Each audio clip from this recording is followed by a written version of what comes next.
Hey guys, what's going on? It's Eli, back with another review video, and of course, continuing on with the Teenage Mutant Ninja Turtles review marathon.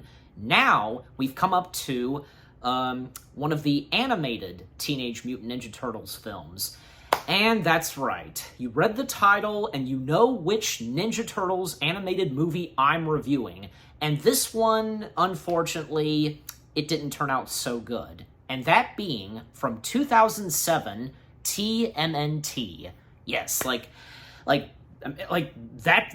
the best title that they gave this movie. Like there should be a title, not just, TMNT, but something that describes like what's going on in this movie. You get my point. With the first two sequels to the original Ninja Turtles film in 1990, they were called Secret of the Ooze and Turtles in Time. You get my point. And, just like any other movie, like from Star Wars, Star Trek, you get my point. But, oh well, it's just, it's just how this title is for this movie. So, But anyways, I'll go ahead and read the description / the story. Splinter the Rat Sensei senses something amiss in New York City. His disciples, Leonardo, Donatello, Raphael, and Michelangelo, have grown apart since their last adventure. The teenage Terrapins must somehow renew and strengthen their bond if they are to have any hope of defeating an evil Interlestrial's army, if I'm saying that one word right, of ancient monsters. So, the story for this Ninja Turtles movie, for me, I understood what was going on, but sometimes, and I guess for those who have seen the film, it could be kind of a head-scratcher, because, basically, well, for one thing, yeah, as I read, the Ninja Turtles, they've grown apart since their last adventure, and Shredder, at this point, has been defeated. Like, I don't think they say that he's been killed or anything like that. All we know is that he's been defeated. That's it. So, yeah, and again, because the Turtles, they've gone their separate ways. Well, not really, but just say Leo, because, he went away while the other three, Donatello, Michelangelo, and Raphael, they remained in New York, as well as, Splinter, of course. But, yeah, a big threat that they're about to face in this movie, because it all started 3,000 years ago. And, yeah, and by the way, the narrator for the opening of this film, being voiced by Lawrence Fishburne. Yeah, good old Lawrence Fishburne. Talking about, what happened 3,000 years ago.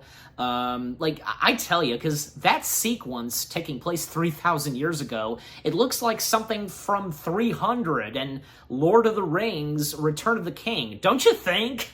It's true. When you look at that, you're just like, that looks like, so basically, because this king ruler and his brothers, discovering a portal, and when the planets line up, constellation, whatever, basically it opens this portals and a dimension, that kind of stuff. And basically coming out of the portal are these 13 monsters that are a threat to Earth. And basically at one point, because the ruler king, his brothers turn into stone, and the monsters, they roam around Earth for 300 years, basically, up to, present day for the Turtles. And basically, afterwards, we then cut to Central America, and we discover that Leonardo is there, and, taking on, these jerks, I want to say, terrorizing and bullying these villagers. And the Colonel Santino, being voiced by John DiMaggio. And yeah, and since we're talking about, like, the voices of these characters, the Turtles in TMNT being voiced by Leonardo, James Arnold Taylor, Raphael being voiced by Nolan North, Donatello being voiced by Mitchell Whitefield. Yeah, I hope I'm saying his full name right. And Michelangelo being voiced by Mikey Kelly. And you know what? I thought they were pretty good as the Turtles. And you can definitely tell, like, when you hear the voices of James Arnold Taylor and Nolan North, you know it's them. And April, she happens to be in Central America, and she was told about, you know, what happened and Leo's presence, and, like, he's called the Ghost, and April discovering Leo. Why Leo is there in Central America is because Splinter sent him there to become a better leader to his brothers, because as we all know, Leo is the leader of the Ninja Turtles. And with him being in Central America, April, you know, tells Leo, like, what's been going on with his three brothers back in New York. Basically, for Michelangelo, he's like a caller, something like that, for, like, some computer company. You know, and Michelangelo, he works as a children's entertainer, like, you know, for kids' birthday parties and so on, wearing a turtle mask, like, like a turtle mascot mask, stuff like that. So, yeah, and that's just weird because, you know, they both have jobs. I mean, you know, why? And you know, the question is, how did they get pizza? And, you know, where do they get the money? I mean, I don't think in any, like, material of Ninja Turtles it's ever established. Like, stuff like that, it's not important. So, I guess there's that. And also, yeah, Splinter, of course, being there. And Splinter being voiced by the late legendary actor Mako. And not to mention, this was one of Mako's last films he did. He was good as Splinter, you know, like, anything that Mako has done, you know, if it's a movie that, like, is not that good, you know, he can be enjoyable. So, yeah. So again, he was really good as Splinter. And by the way, Raphael in this movie, I tell you, because, yeah, it's obvious that Raphael, he has a temper, and he can be kind of a jerk at times. Oh my gosh! How he is done in this movie is just wow. Raphael is the only one fighting crime out in New York. But he does not go by a Ninja Turtle. He goes by the Night Watcher. Yeah, and him in disguise, wearing armor and wearing a helmet, taking on crooks and bad guys out in the streets of New York. And not to mention, one of them, I recognize that voice, Jim Cummings. He did a couple of voices in this film, like voicing one of the crooks, a policeman, and I think he also voiced one of the brothers, yeah, of the King Lord, you know. So there's that on Raphael. And with April, because, yeah, April, she is trying to convince Leo to come back home to New York City, but, you know, Leo, you know, to him, he can't come back until he becomes a better leader to his brothers. But, of course, I think it's obvious, yeah, he, of course, eventually does come back home. And we also, in this film, get Casey Jones. It wouldn't be Ninja Turtles without having Casey Jones. And Casey Jones being voiced by Chris Evans before he went on to be Steve Rogers / Captain America. And at that time, he was Johnny Storm / the Human Torch in the Fantastic Four films. He was also the voice of Casey Jones in something Teenage Mutant Ninja Turtles. Like, that's awesome. I had no idea that was Chris Evans. And I also didn't know that the voice of April O'Neil in this film was Sarah Michelle Gellar. Yeah. And you know what? They did pretty good too, voicing April and Casey Jones. And we also have, like, you think at first he's one of the main antagonists, because April O'Neil, she's no longer a news reporter. Instead, like, I don't know, like, I forget, like, did the movie establish what her new job is? Like, I don't know, but basically, like, she delivers these 4 statues to her employer, that being Winters, being voiced by Sir Patrick Stewart. Yeah, and it's pretty cool, too. You know, we have Patrick Stewart in something Teenage Mutant Ninja Turtles. And, well, you know, because he's done a lot of voice work, so that's pretty cool.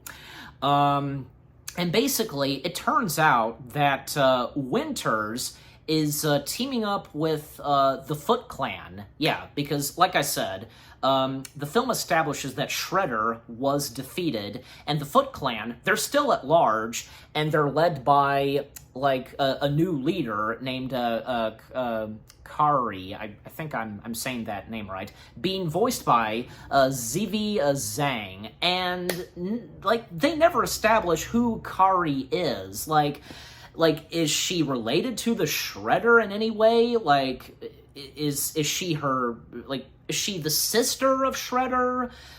Is she the daughter of Shredder? Well, you know, those are good guesses. I mean, even, like, her getup, her armor, and her mask, like, they closely resemble Shredder. So, I think it's obvious that, like, she is somehow related to Shredder. I don't know. Like, again, daughter, you know, wife, sister, like, I don't know. It's a good guess, and I don't know if the writer and director of this film even established, like, if she, like, how is she related to Shredder, you know? Because I think it's obvious that in some way she is related to Shredder. But anyways, so basically, because, yeah, the monsters that I talked about, you know, they've been roaming around Earth, and they're at large in New York City. And when Leo comes back to New York, yeah, because, you know, Donatello and Michelangelo, they're thrilled to see him come back, but Raphael, like, not so much. Like, I don't know, I mean, because, you know, apparently Raphael has a grudge against Leonardo. I mean, you know, because, you know, it's obvious because, you know, when Leo left New York, you know, because it caused a rift, you know, with the brothers, and especially, you know, Raphael. So, you know, Raphael not really thrilled that he's back, and basically, like, you know, all 4 turtles, they're back together and go back out in New York, and, you know, to like, find the monsters, you know, what they're supposed to do. But Leo tells them that they can't fight. This is training, like, they're back to training, like, you know, because by Splinter's orders, basically. And so, you know, they encounter the Foot Clan and encounter one of the monsters, because basically the Foot Clan, they're trying to take on the monsters, basically bringing in all 13 monsters to Winters. Because, you know, Winters, he needs all 13 monsters, because, yeah, something about Winters, you know, because it makes you wonder, and it's like, oh, wait, could he be? And he is. He is the ruler king, you know, and all 4 statues that were brought to Winters, those are his 4 brothers that, you know, are statues. They're turned to stone. And at one point, Winters, he brings them back to life, but, you know, they're statues. And the statues, and which being, you know, his 4 brothers, they help bring in the 13 monsters. And, you know, kind of like, you know, bickering between Winters and the Foot Clan. Because, you know, with the 4 statues, which being his brothers, you know, bringing in the monsters as well. I mean, you know, because at least the Foot Clan should need more help, especially from the 4 statues, because, you know, knowing these monsters, so, you know, and how strong and powerful they are. And Raphael, because, you know, at this point, because Raphael, he wants to take on the monsters, and he doesn't want to listen to Leonardo, and geez Louise, like, not even listen to his own master slash father. Like, like, they did piss off Splinter at one point when they were not supposed to fight and they were just supposed to train. But, like, I think at this point, because, like, they had no other choice. They had the situation that they were in. So, so that pissed off Splinter. But Raphael, he doesn't care. Even at one point, he has Casey tag along with him to find one of the monsters. And they run into the Foot Clan and the statues taking on one of the monsters. Even at one point, like, they're, like shooting darts at them, because they're weaknesses, and Raphael getting shot, and he's unconscious, and even at this point, because Casey and April, they see and are aware now that Leonardo is back, and Raphael, because, he still doesn't want to listen to Leonardo, and he does this solo, taking on the monsters, because Raphael, he doesn't want to just stay behind and, do training. He wants to get out there and, fight bad guys and take on the monsters. So, but seriously, because Raphael, because he's being negative and being a jerk, of course, a big jerk. So, lighten up, Raphael. And at one point, at a diner, the diner cook, being voiced by Kevin Smith, yeah, Kevin Smith having a voice role in something Ninja Turtles, and in this.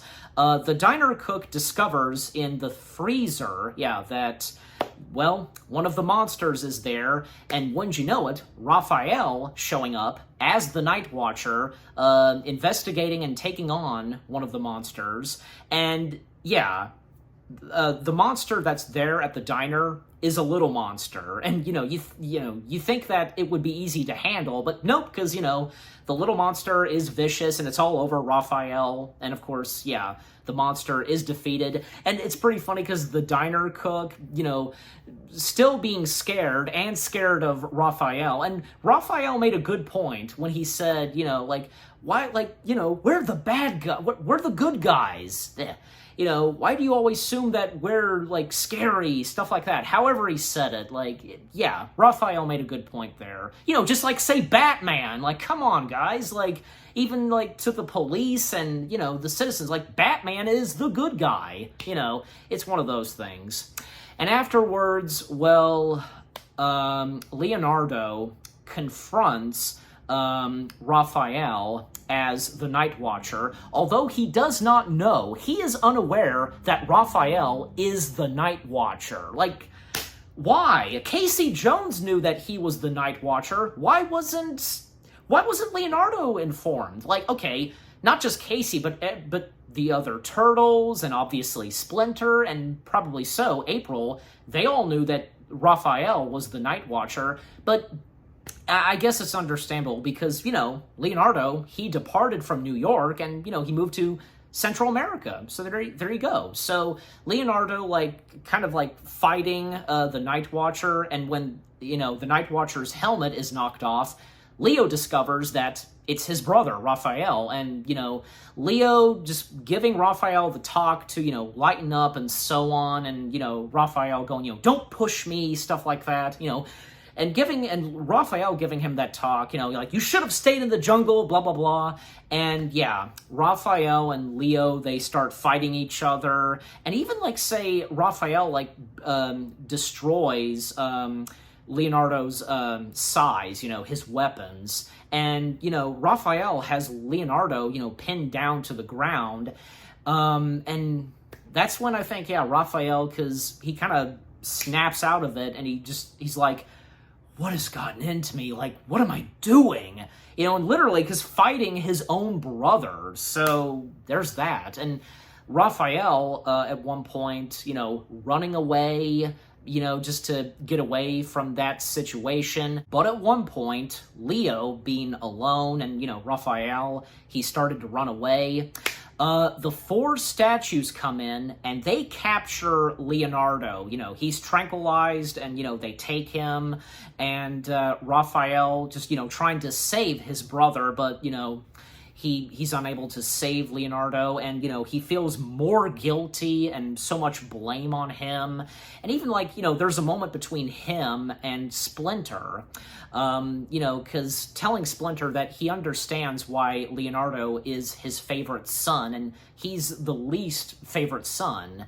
And Splinter, giving him advice and wise words, just giving him the talk, saying, you may not be my favorite student, but that doesn't mean you're my least favorite son. Stuff like that. So, Splinter loves all of his sons, all 4 of his sons. Like, there's no contest or competition. You get my point. And yeah, that's good. And at that point, because, Raphael, he informed Splinter and the others that Leonardo, he was captured, and, more on, say, Winters, like, gathering all 13 monsters and opening the portal, as, like, the stars line up, constellation, basically, because, attacking and destroying New York, and then, very later on, taking on the world, of course. And so, of course, Raphael tells all of them that, they're going to save Leonardo and, take on Winters and, the monsters, the 4 statues, and the Foot Clan, all of that. And thus, we come to where the Turtles, along with April, Casey Jones, and Splinter, they take on the Foot Clan, but also, a little bit earlier in the film, the 4 statues, they started to not like what their brother was doing, Winters.